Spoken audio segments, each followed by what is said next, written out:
যেমন হযরত মুসা আলাইহিস সালামকে আল্লাহ তাআলা কখন কেন পাঠাইছেন? আল্লাহ তাআলা যখন দেখেছেন বনি ইসরাইল তার উপর ফেরাউন এবং তার বংশের লোকদের চরম নির্যাতন চলছে। নির্যাতনের ধরন কেমন কোরআন আল কারীমের মধ্যে আসছে কিছু। সূরা ইব্রাহিম আয়াত 6 একটা ধরন আমি শোনাই। নির্যাতনের ধরন আল্লাহ বলছেন, হযরত মুসার বক্তব্য এটা। وَإِذْ قَالَ مُوسَى لِقَوْمِهِ اذْكُرُوا نِعْمَةَ اللَّهِ عَلَيْكُمْ إِذْ أَنْجَاكُمْ مِنْ آلِ فِرْعَوْنَ يَسُومُونَكُمْ سُوءَ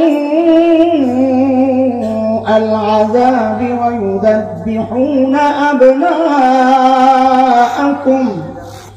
وَيَسْتَحْيُونَ نِسَاءَكُمْ وَفِي ذَلِكُمْ بَلَاءٌ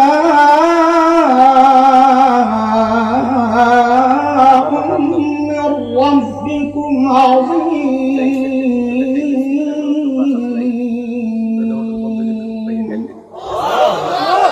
এই আয়াতের মধ্যে রব্বুল কারীম হযরতে মুসার যে কওম বনি ইসরাইলের উপর নির্যাতনের কিছু ধরন দেখাচ্ছে। যখন মেয়ে হতো তারা জীবিত ছেড়ে দিত। মুফাসসিরিন কিরাম লেখেন আসলে পরবর্তীতে ভোগ করার জন্য এবং কাজ করানোর জন্য রেখে দিত।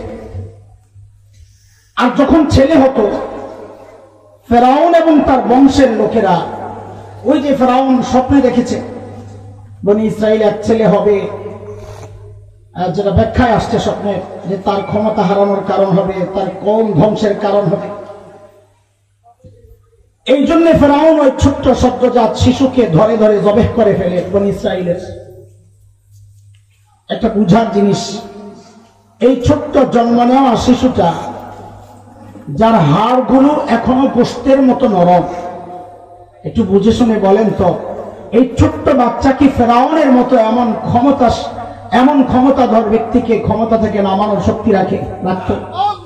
হ্যাঁ, কি মনে হয় আপনাদের? রাখতো? তাইলে ফেরাউন এত ভয় পায় কেন? এই ছোট্ট বাচ্চাকে এত ভয় পেত ফেরাউন? এটা আল্লাহ তাআলার দুনিয়া পরিচালনার একটা সিস্টেম। কেউ যখন হক হয়, সে যত দুর্বল হোক না কেন, কেউ যখন না হক আর বাতিল হয়, সে যত শক্তিশালী পরাশক্তি হোক না কেন, আল্লাহ সেই দুর্বল হকের ভয় শক্তিশালী বাতিলের কলিজায় ঢুকায় দেয়। এর এক চরম বাস্তবতা হচ্ছে বাংলাদেশের আলেম ওলামা। আমি ছোট মানুষ, আল্লাহ দুনিয়ার বহু জায়গায় ঘুরাইছে। আমার ছোট্ট অভিজ্ঞতা, বাংলাদেশের আলেম ওলামাদের মতো এত নিরীহ প্রাণী দুনিয়ার কোথাও নাই। আহারে, শেখুল ইসলাম আল্লামা আহমদ শফি নওয়ারাল্লাহু মারকাদা, মানুষটা চেয়ারের মধ্যে সোজা হয়ে বসে থাকতে পারে না, কাত হয়ে যায় যেতে। আল্লামা হাফিজ জুনায়েদ বাবুনগরী রাহিমাহুল্লাহ, মানুষটা দাঁড়াতে পারতেন না, পা কাজ করে না। অথচ এই মানুষগুলার ভয়ে সারা দুনিয়া অস্থির। কেন? কারণ কি? কারণ একটাই, মানুষগুলা যেহেতু হক ছিল, আল্লাহ এই দুর্বল হকের ভয় ওই শক্তিশালী বাতিলের কলিজায় ঢুকায় দিয়েছে। ঠিক ওই সময় আল্লাহ তাআলা নবী মুসা আলাইহিস সালামকে দুনিয়ায় পাঠিয়েছেন বনি ইসরাইলকে রক্ষা করার জন্য। এই পর্যন্ত বুঝছেন নি আপনারা? আমার কথা একটু একটু করে বুঝে বুঝে আগাইতে হবে। আর পুরাটা যতটুকু শোনেন মনোযোগ লাগবে, কারণ চেইন কথা, একটার সাথে আরেকটা লাগা। একটা মিস করলে পরেরটা হারায়া যাবে, বুঝতে পারবেন না হয়তো। আর আমার গলাও তো সুন্দর না, তলাও নাই, যে যেহেন থেকে শুনি হেন থেকে মজা লাগে, ওটা কিন্তু হবে না। পুরাটা শুনলে কিছু একটা পাইতে পারেন, একটু মজা লাগতে পারে, নাইলে ভাই জানকা মনোযোগ না থাকলে। আসেনি মনোযোগ? আসলে পরীক্ষা একটু করবো সত্যি। কে কে ঘুমাইছেন ওটা হাত তোলেন তো দেখি। আল্লাহু আকবার। আর কয়েকজন আছে ঘুমাইছে, আরে বেদ পাঠাই দেন, এনে ঘুমাই কি জন? দাঁড়ায় ঘুমা। আমাকে দুইটা কথার জবাব দেন, সর্বশ্রেষ্ঠ রাসূলকে। এটাও কি একটা প্রশ্ন করার জিনিস? মোল্লা আসছে কোথেকে? ওহাবি মোল্লা। জবাব তো দিচ্ছেন, আসলে জবাবটা আমার খুব একটা পছন্দ হয় নাই। আর একটু মোটা তাজা করে দিলে মনে একটু ভালো হইতো। কেন একটু বুঝেন, সর্বশ্রেষ্ঠ রসুলকে পেয়ে কি আপনারা খুশি না? কিন্তু জবাবের মধ্যে খুশি প্রকাশ পাইছে। এই জন্য জবাবটা একটু ঘুরাইয়া দেন না, কি আসে যায়। যদি জিজ্ঞেস করা হয় সর্বশ্রেষ্ঠ রসুলকে, তো একটু গর্বের সাথে বলবেন আমাদের রসুল মুহাম্মদ রাসূলুল্লাহ। আরে আমি একটা সামান্য এমপির ছেলে, সে কথা কইলে একটা চাপা মারে, আপনি সর্বশ্রেষ্ঠ রসুলের উম্মত হয়ে এটা কেন গর্বের সাথে বলতে পারেন না? বলে সর্বশ্রেষ্ঠ রসুলকে একটা জবাব দিচ্ছেন, কিন্তু নাম্বার পুরা পান নাই। সামনেরটা খেয়াল করে দিয়েন যেন পুরা নাম্বার পান। বলেন তো, রোগী যদি আমার মতো ছোট হয়, হালকা গলা ব্যথা, এই রোগীর চিকিৎসার জন্য দেশের সবচাইতে বড় ডাক্তারের কাছে যাওয়া হবে? ছোট ডাক্তার না, এলাকার ডাক্তার, তাই না? কিন্তু রোগী যদি বড় হয়, কথা বলে কত বড় ডাক্তার? রোগী যত বড়, ডাক্তারও তত। খুব খেয়াল করেন, আমি পয়েন্টে ঢুকে যাচ্ছি খুব দ্রুত। যেহেতু আল্লাহ সুবহানাহু ওয়া তাআলা হযরত আম্বিয়া আলাইহিস সালামকে দুনিয়ায় পাঠিয়েছেন দুনিয়ার অসুস্থ মানুষের চিকিৎসার জন্য, বুঝা গেল আল্লাহ তাআলা সর্বশ্রেষ্ঠ রসুল ওই যুগেই পাঠাইছেন যেই যুগের মানুষগুলো ছিল মানব ইতিহাসের সবচাইতে খারাপ মানুষ। কেমনে বুঝলেন? বলে ডাক্তার যেহেতু সবচাইতে বড়, বোঝা গেল রোগীও সবচাইতে বড়। এই রোগীদেরকেই বলা হয় ইতিহাসে, সেই সময়টাকে বলা হয় আইয়ামে জাহিলিয়া। কি বলা হয়? বর্বরতার যুগ। বর্বরতার মাত্রা কেমন ছিল যে ওদেরকে ঠিক করার জন্য আল্লাহ তাআলা সর্বশ্রেষ্ঠ রাসূল পাঠাইলেন। আয় আল্লাহ! এখন জন্ম নিয়ন্ত্রণ হয় কিনা? আচ্ছা, মূর্তি পূজা হয় কিনা? আগে এটা কর। মসজিদের মধ্যে মূর্তি রেখা পূজা করা হয়, কিন্তু ওই সময় বাইতুল্লাহর ভেতরে 360 মূর্তি, ঘরের মধ্যে আলাদা মূর্তি, সফরে বের হলে বগলের নিচে করে আলাদা মূর্তি নিয়ে যাইত। কেন? রাস্তায় যদি আবার পূজা করার জন্য খোদা না পাওয়া যায়, আরেক বিপদ না? রাস্তায় সুন্দর একটা পাথর দেখছে, ওই সাথের মূর্তি ফালাইয়া দিয়া প্রতিমা বিসর্জন, আর কি ওই নতুন সুন্দর পাথরের পূজা করা শুরু করছে। এই ছিল মূর্তি পূজার অবস্থা।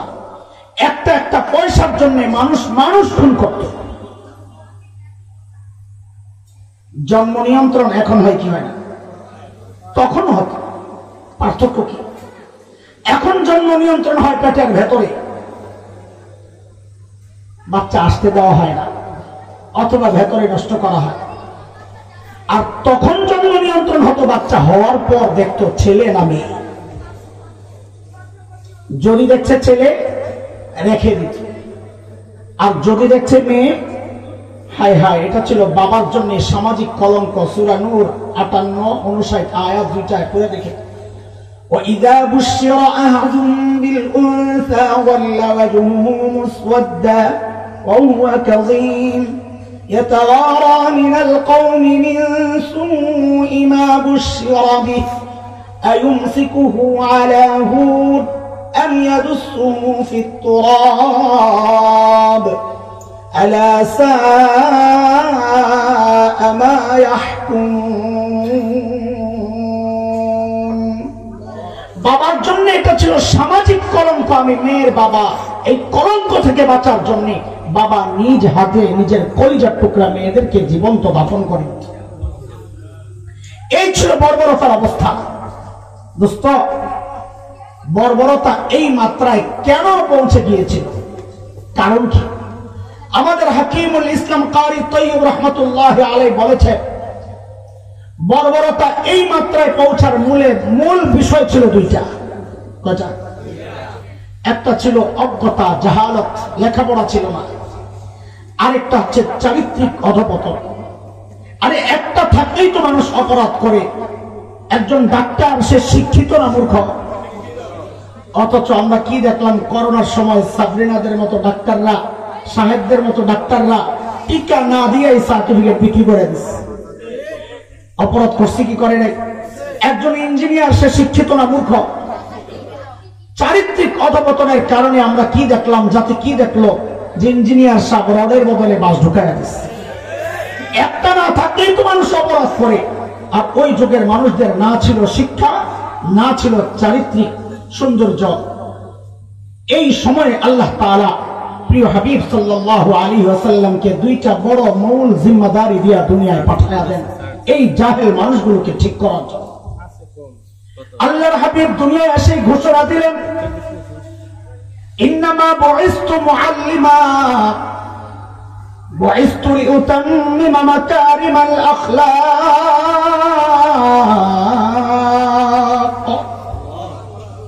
নবী ঘোষণা দিলেন, আল্লাহ আমাকে দুইটা মিশন দিয়া দুনিয়ায় পাঠাইছেন। এক নাম্বার, আল্লাহ আমাকে শিক্ষক বানায়া দুনিয়ায় পাঠাইছেন। কি বানায়া? আমার নবীকে বলা হয় উম্মি নবী। কি নবী?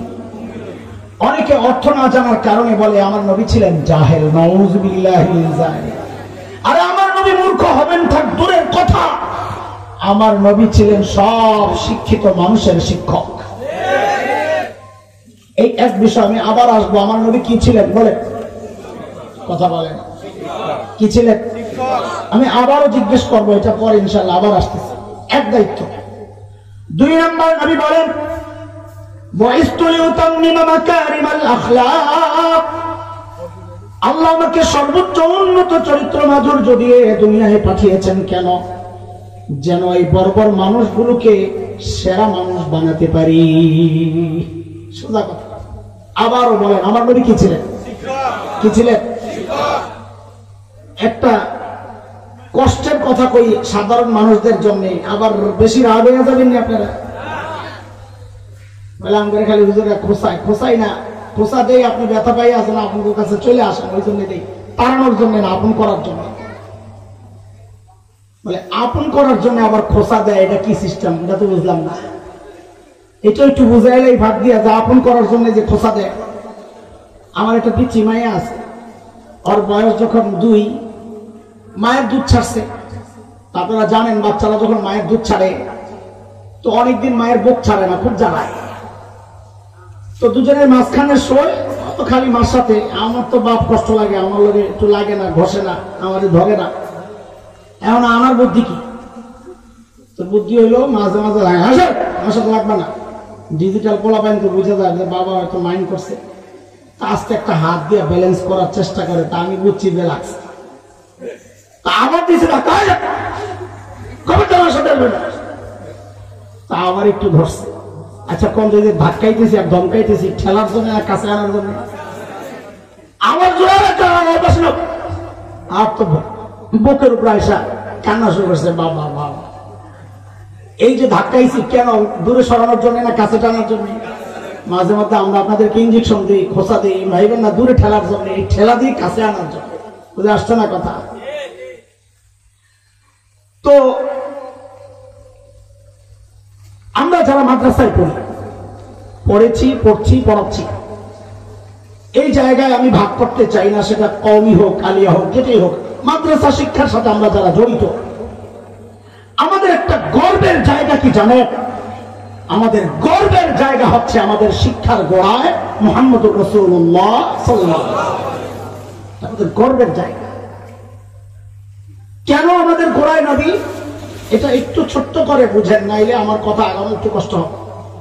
ধরেন আমরা বুখারী শরীফ পড়েছি, আমিও পড়েছি, এখানে অনেক আছেন আলহামদুলিল্লাহ, ছাত্ররাও আছে, হয়তো পড়ানোওয়ালাও থাকতে পারে, জানি না।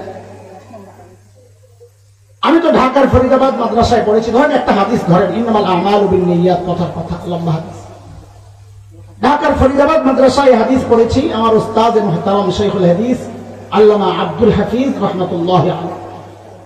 এই হাদিস আমি দেওবন্দ মাদ্রাসায় পড়েছি। আমার উস্তাদ শাইখুল হাদিস আল্লামা নাসির খান রাহমাতুল্লাহ আলাইহি। আমার এই দুই উস্তাদের উস্তাদ ছিলেন শাইখুল আরব ওয়াল আজম হযরত হুসাইন আহমদ মাদানী রাদিয়াল্লাহু তাআলা। তার উস্তাদ ছিলেন শাইখুল হিন্দ মাহমুদ হাসান দেওবন্দি রাহমাতুল্লাহ আলাইহি। তার উস্তাদ ছিলেন কাসিমুল উলুম ওয়াল খায়রাত মুজাহিদ মিল্লাত, ব্রিটিশ বিরোধী আন্দোলনের অন্যতম সিপাহসালার ইমাম কাসিম নানুতুবি রাহমাতুল্লাহ আলাইহি। তার উস্তাদ ছিলেন শাহ আব্দুল গনি মুজাদ্দিদ দেহলভী রাহমাতুল্লাহ আলাইহি। তার উস্তাদ ছিলেন শাহ মুহাম্মদ ইসহাক দেহলভী রাহমাতুল্লাহ আলাইহি। তার উস্তাদ ছিলেন শাহ আব্দুল আজিজ মুহাদ্দিস দেহলভী রাহমাতুল্লাহ আলাইহি।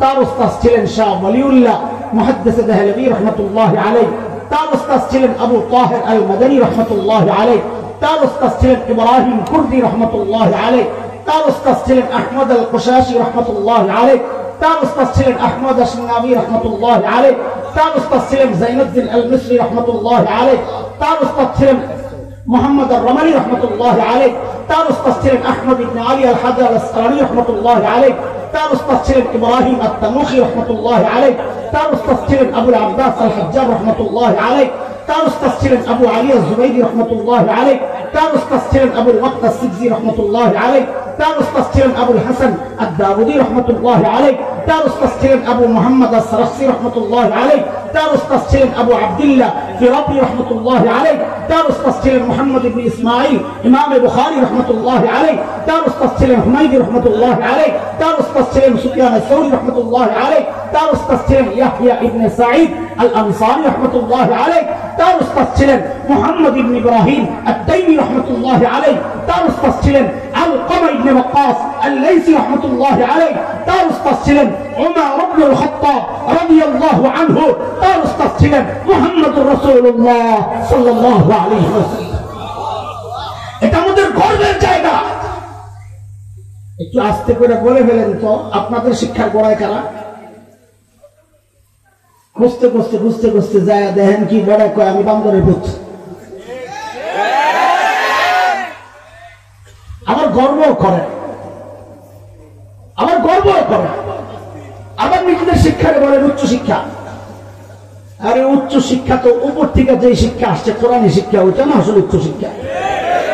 জমিন নিচ্ছে না আসমান, কথা বলেন, আরে জমিন উপরে না আসমান উপরে? তো জমিনে যে শিক্ষা তৈরি হয়েছে ওই শিক্ষা উচ্চ শিক্ষা, না আসমান থেকে যে শিক্ষা আসছে ওই শিক্ষা উচ্চ শিক্ষা? খামাখাই ধোকার মধ্যে পড়ে আছেন, খামাখাই। আবার গর্ব করে। আল্লাহর হাবিব ওই দুই মেহনত যখন শুরু করলেন, ওই জাহেল আরব গুলোর পরিচয় পাল্টায় গেছে। আরে ওই জাহেল গুলো এখন আর জাহেল নাই, বলে নতুন পরিচয় বলে, বলে আমি কি বলবো? আল্লাহকে জিজ্ঞেস করো, নবীকে জিজ্ঞেস করো। আল্লাহকে জিজ্ঞেস করলাম মালিক। ওই জাহেলদের নতুন পরিচয় বলেন, আল্লাহ জানায় দিলেন সীমাহুম ফি উজুহিহিম মিন আসারিস সুজুদ, ওদের চেহারার মধ্যে সেজদার চিহ্ন দেখবা। বলে সেজদার চিহ্ন তো বাহির দিয়া, তার মানে বাহিরে ফিটফাট, আবার ভেতরে সদরঘাট, এমন কিনা? মালিক বলেন না না না, আমার নবীর সাহাবীরা বাহিরও এক নাম্বার, ভেতরও এক নাম্বার, কারণ আমি ওদের কলবের পরীক্ষা নিয়েছি, ওই পরীক্ষায় ওরা পাস। মালিক বলেন উলাইকা আল্লাযীনা ইমতাহানাল্লাহু কুলুবাহুম লিত-তাকওয়া লাহুম মাগফিরাতুন ওয়া আজরুন আযীম। নবীকে জিজ্ঞেস করলাম, ওগো আল্লাহর হাবিব, যাদের পেছনে মেহনত করলেন ওরা তো ছিল বর্বর আরব, এখন নতুন পরিচয় বলেন। আল্লাহর নবী জানায়া দিচ্ছেন, এরে আমার উম্মত, ওদেরকে আর বর্বর বলিস না, এখন কিন্তু ওরা বর্বর নাই। বলে কি হয়ে গেছে? তো আল্লাহর নবী বলেন খায়রুল কুরুনি করনি, এরা আর বর্বর নাই, এরা এখন মানব ইতিহাসের শ্রেষ্ঠ মানুষ হয়ে গেছে।